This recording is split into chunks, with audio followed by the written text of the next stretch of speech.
close reading of texts to note divergences. I quote, "I study Orientalism as a dynamic exchange between individual authors and the large political concerns shaped by the three great empires, British, French, American, in whose intellectual and imaginative territory the writing was produced.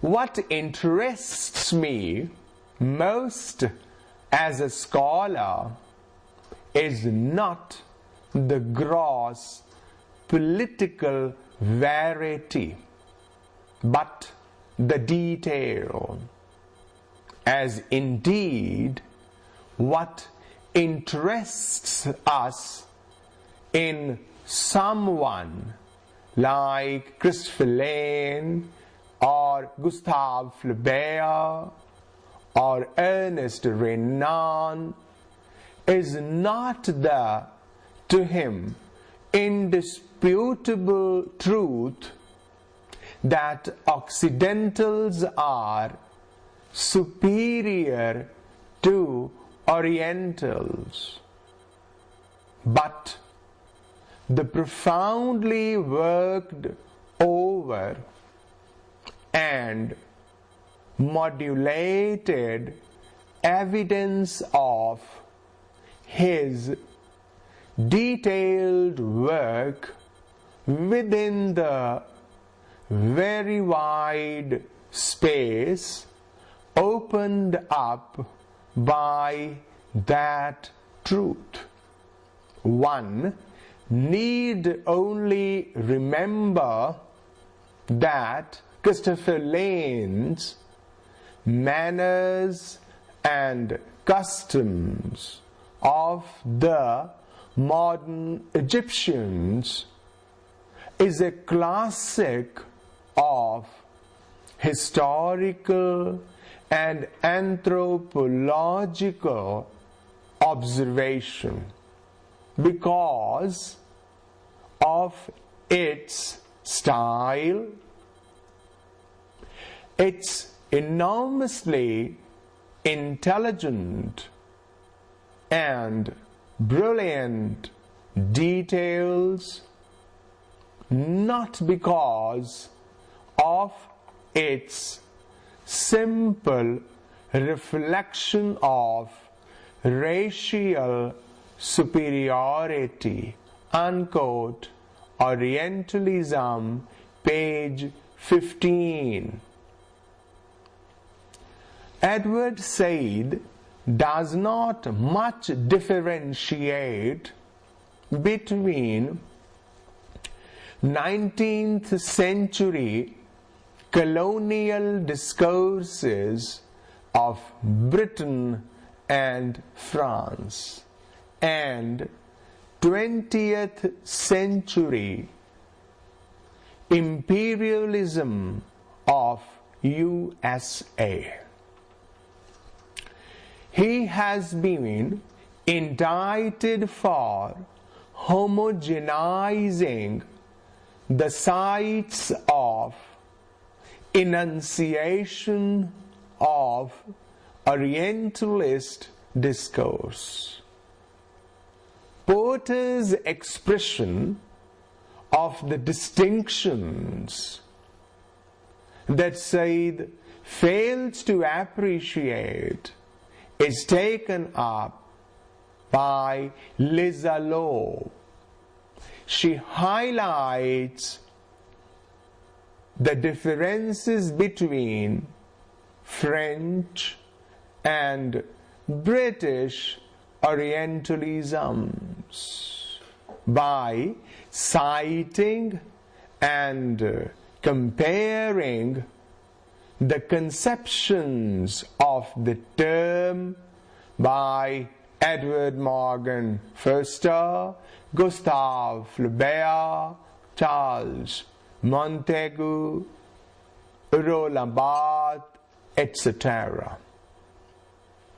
Critics like Buckingham ruled out a politically innocent or disinterested knowledge of the Orient that later Edward Said dismissed as a superficial objection.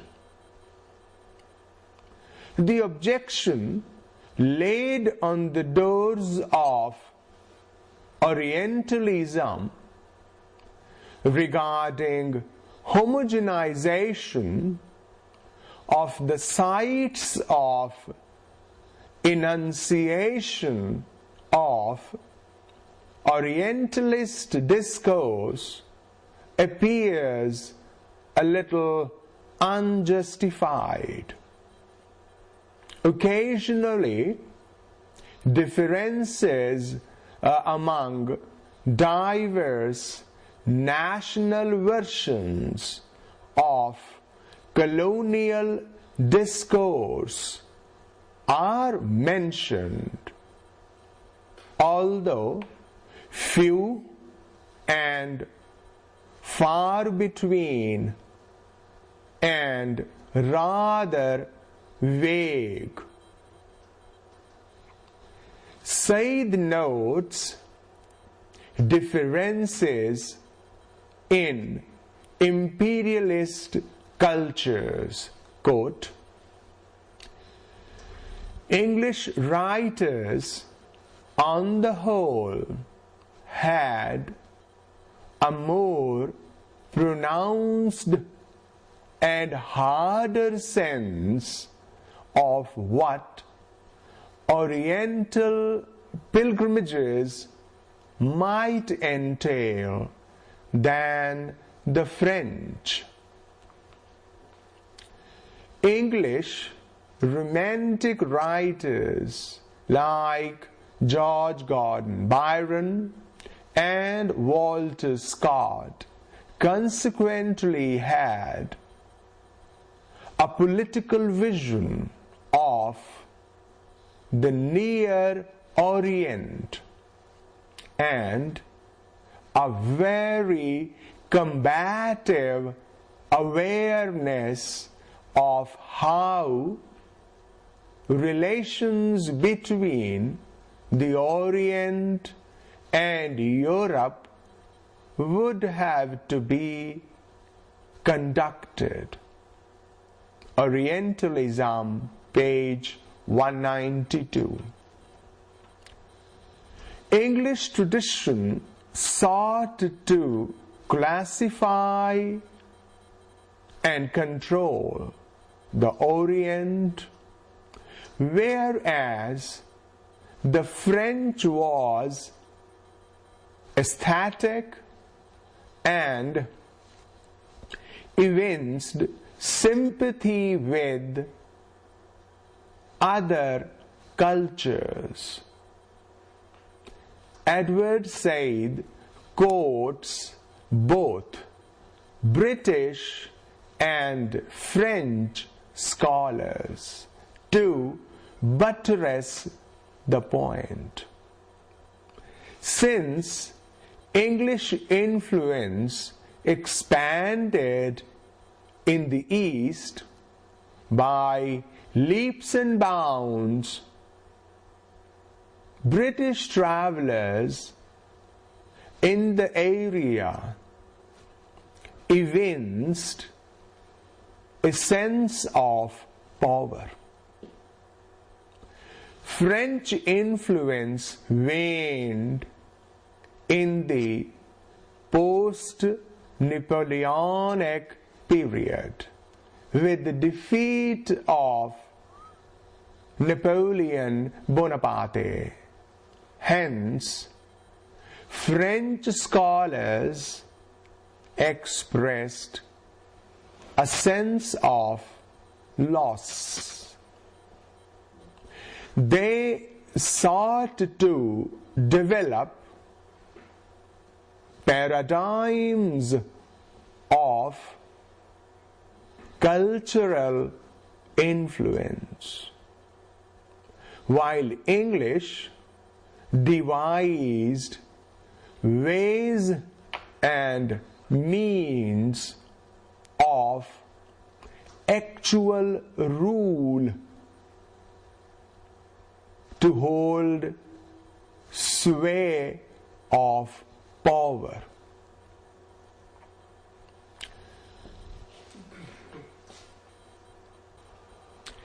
Edward Said has extensively employed alternatively both Foucaultian and Gramscian strategies and insights to define, classify, and interpret the phenomena of Orientalism. It would be well, in order to understand how the two theoreticians conceptualize the issue and its sundry aspects. One of the crucial issues related to Orientalism is resistance to the dominant. Said does identify certain types of resistance to Orientalism.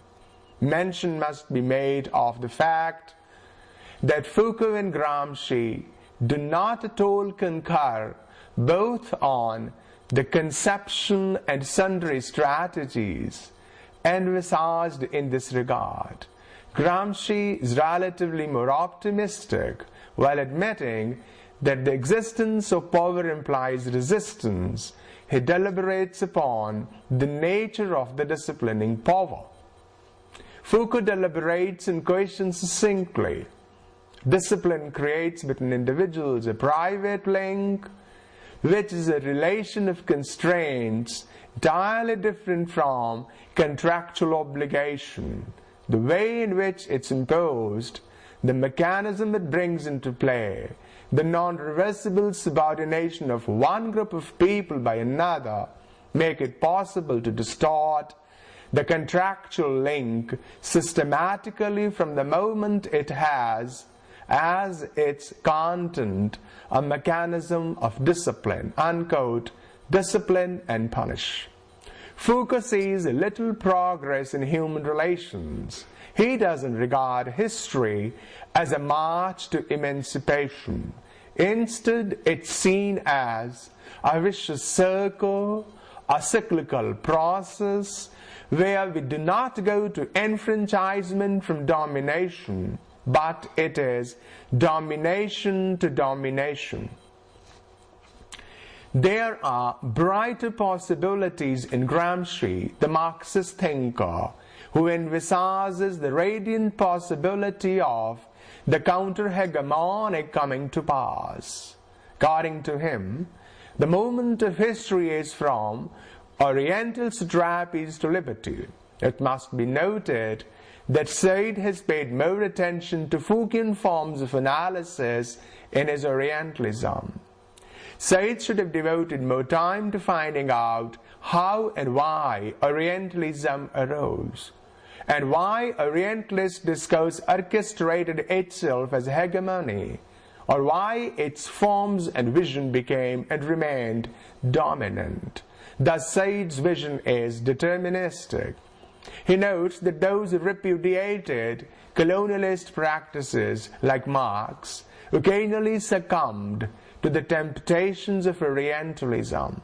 Said alludes to Marx, who delineated the double mission of the West in the East. Quote, England has to fulfill a double mission in India, one destructive, the other regenerating.